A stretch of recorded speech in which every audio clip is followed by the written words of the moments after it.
అఖిలాండకోటి బ్రహ్మాండ నాయకుడు కలియుగ ప్రత్యక్ష దైవమైన శ్రీ వెంకటేశ్వర స్వామి వారికి పరమ పవిత్రమైన లడ్డూ ప్రసాదం కల్తీ అయింది. ఆ మహాపాపం ఎలా జరిగిందో తెలియాలంటే కాలంలో వెనక్కి వెళ్లాల్సిందే.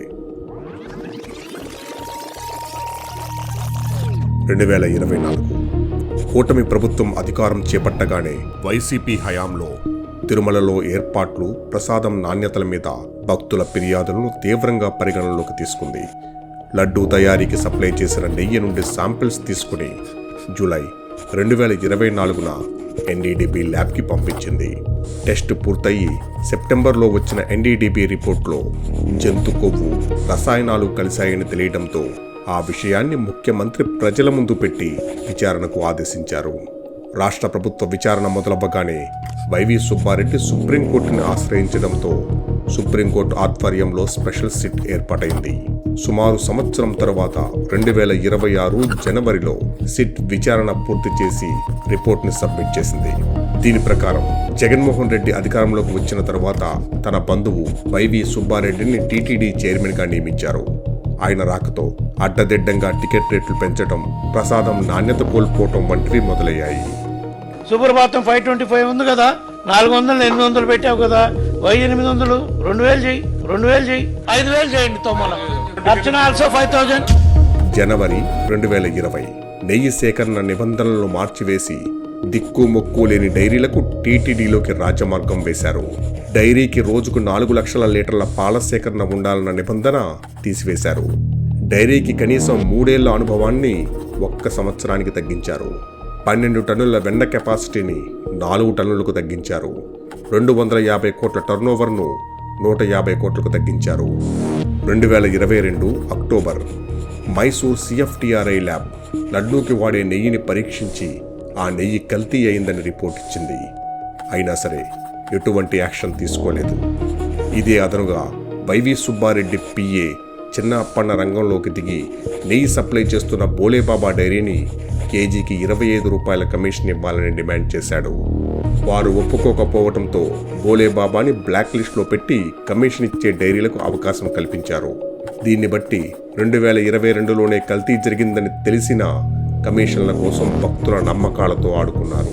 ఫైనల్ సెట్ రిపోర్ట్లో లడ్డూలో వాడింది అసలు నెయ్యే కాదని, పూర్తిగా రసాయనాలతో నిండిపోయిందని, ఆ కల్తీ నెయ్యిలో జంతు కొవ్వు అవశేషాలు తక్కువ శాతం కలిశాయని తేల్చి చెప్పింది. ఈ స్కామ్లో ఫోర్జరీ, మనీ లాండరింగ్ జరిగి 250 కోట్ల రూపాయలు చేతులు మారాయని వైవి సుబ్బారెడ్డి పిఏ చిన్న అప్పన్నతో సహా 36 మందిని నిందితులుగా చేర్చింది. రిపోర్టు బయటకు రాగానే పాపానికి ప్రాయశ్చిత్తం చేసుకోకుండా రోజుకో వాదనతో తప్పించుకోవచ్చని వైసీపీ ప్రయత్నాలు మొదలుపెట్టింది.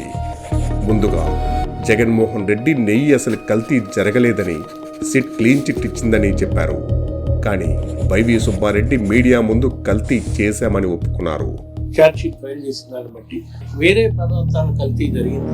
టాపిక్ డైవర్ట్ చేయటానికి అంబటి రాంబాబుతో బూతులు మాట్లాడించారు.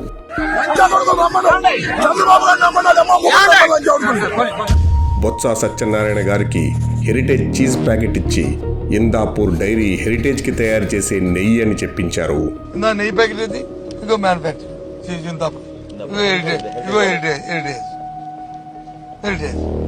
హెరిటేజ్ కల్తీ నెయ్యిని టీటీడీకి సప్లై చేసిందన్నారు. కానీ హెరిటేజ్ ఏనాడు టీటీడీకి ప్రత్యక్షంగా లేదా పరోక్షంగా నెయ్యి సప్లై చేయలేదు.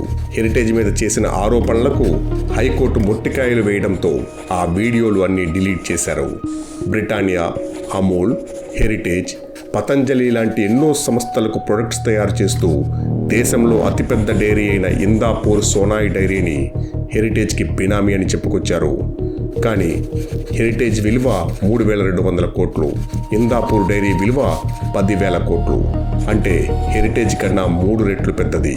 హెరిటేజ్ కోసం కొన్ని ప్రొడక్ట్స్ని ఇందాపూర్ డైరీ తయారు చేస్తుంటే దాన్ని కల్తీ డైరీ అని, బినామీ అని అంటున్నారు.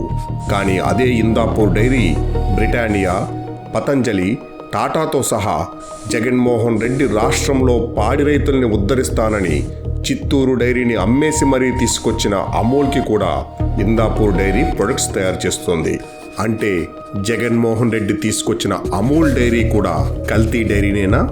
ఇలా కల్తీ నెయ్యి విషయాన్ని పక్కదారి పట్టించడం కోసం, తన పాపాన్ని హెరిటేజ్ డైరీకి అంటించడం కోసం రోజుకో కొత్త కథ చెప్తూ తప్పించుకోవాలని చూస్తోంది వైసీపీ పార్టీ. ఈ కల్తీ నెయ్యి విషయంలో గమనించాల్సిన ఇంకొక విషయం, టాపిక్ డైవర్ట్ చేయటానికి కాపులైన అంబటి రాంబాబుని, సత్యనారాయణను ముందుకు నెట్టిన వైసీపీ పార్టీ వారితో తన అబద్ధాన్ని ప్రచారం చేయిస్తూ, వారిని వ్యతిరేకిస్తే కాపులపై దాడి అంటూ కులాలను ముందుకు తెచ్చి విద్వేషాలను రెచ్చగొట్టి తన పాపాల నుండి తప్పించుకోవాలనుకోవటం అత్యంత దారుణం.